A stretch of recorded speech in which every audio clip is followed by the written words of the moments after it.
नमस्कार दोस्तों। आज हम बात करेंगे PSA nitrogen plant PNID process estimation diagram पर। इसमें आप देख पा रहे हो ये कि डायग्राम है जिसमें कि नाइट्रोजन कैसे बनता है। मैं आपको कोशिश करूंगा स्टेप बाय स्टेप समझाने की कि नाइट्रोजन कैसे बनती है। जैसे कि अब आप इस डायग्राम में देख पा रहे हो कि इसमें सबसे पहले कंप्रेसर लगा हुआ है और कंप्रेसर का मेन पर्पस होता है कि सबसे पहले एटमॉस्फेयर से एयर कंप्रेस करके एयर को कंप्रेस करने के बाद उसको एयर रिसीवर में देना। लेकिन एयर में क्या क्या होता है? एयर में मॉइस्चर, ऑयल और डस्ट और पार्टिकल हो सकते हैं। एयर और मॉइस्चर को पार्टिकल को ख़त्म करने के लिए इसमें देख रखा है air dryer unit. Air dryer में मॉलिक्यूलर सीव्स डला होता है जिसमें कि ऑयल को रिमूव कर देता है और पार्टिकल्स और डस्ट को भी रिमूव करता है। इसके बाद लगे इसमें प्री फिल्टर, फाइन फिल्टर, जिसमें कि पार्टिकल, डस्ट वस्ट जिसको रिमूव करते हैं। उसके जैसे ही ड्राई एयर हो जाती है, क्लीन एयर होने के बाद क्या होता है, उसको पीएसए टावर में जाता है। और पीएसए टावर जैसे कि आप देख पा रहे हो इसमें दो पीएसए टावर हैं। पीएसए टावर मतलब है प्रेशर एब्जॉर्बेशन।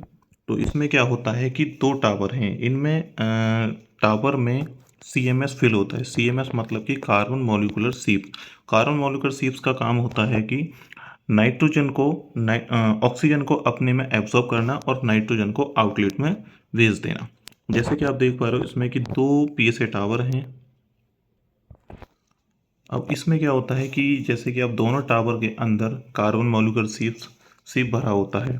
उसके बाद क्या होता है कि इसमें ऑटोमेटिक सिस्टम लगा होता है जिसमें कि एक टावर जैसे कि टावर ए जनरेशन में होगा और टावर बी रीजनरेशन में होगा। तो रीजनरेशन वाला टावर में क्या होगा, यहाँ से एयर एंटर करेगी, उसके बाद आउटलेट में जाने के बाद हमारी नाइट्रोजन फिल होकर बफर टैंक में आ जाएगी। और हमारा जो दूसरा टावर है वो रहेगा रीजनरेशन। रीजनरेशन मतलब कि उसका फ्लो जो है सलेंसर के थ्रू एग्जॉस्ट होता रहेगा। यही टाइमिंग चलती रहती है और ये ऑटोमेटिक सिस्टम होता है। इसमें वॉल्व लगे होते हैं, मिनिमम 10 वॉल्व होते हैं और जो ऑटोमेटिक काम करते हैं।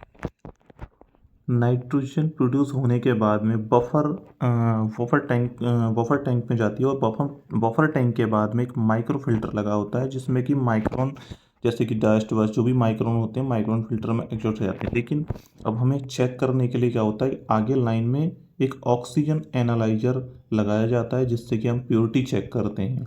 जैसे कि आप देख पा रहे हो लाइन बाई जैसे कि इस डायग्राम में लाइन बाई लाइन सब शो करके दिया है कि जैसे एयर लाइन कौन से कलर की है, एन टू गैस लाइन कौन से कलर की, इंस्ट्रूमेशन लाइन कौन सी है, ड्रेन लाइन कौन सी है, एग्जॉस्ट लाइन कौन सी है, पेनोमेटिक लाइन कौन सी है, इलेक्ट्रॉनिक सिग्नल का कौन सा है।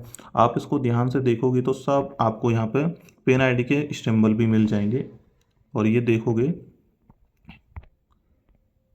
जैसे कि manual valve, pneumatic system, check valve, pressure safety valve, flow meter, air filter, moisture separator, इनका क्या क्या वर्क रहता है। और ये इसी तरीके से काम करता है जिससे कि नाइट्रोजन को चेक करने के लिए हमें ऑक्सीजन एनालाइजर लगाया जाता है।